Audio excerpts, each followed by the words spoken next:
After seeing the aftermath of Hurricane Michael, many in the coastal bend can sympathize. That's why one Port Aransas woman is asking for donations, packing up her car and heading to help those survivors. Our Marissa Cummings has those details.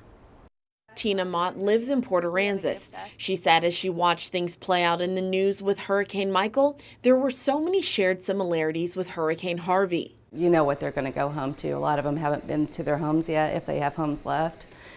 And you don't wish it on anybody.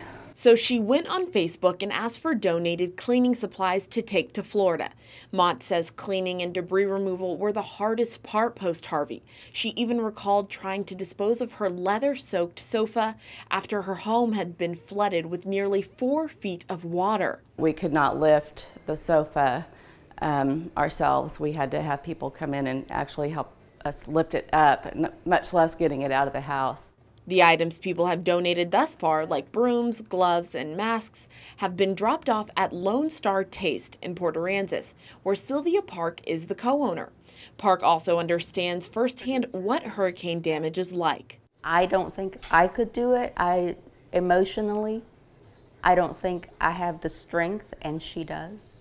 Park says the wound is still fresh from Harvey, but is glad someone like Tina Mott can go and help in Florida. Our home was not damaged as much as our store. About 40% of our inventory here in the store was destroyed.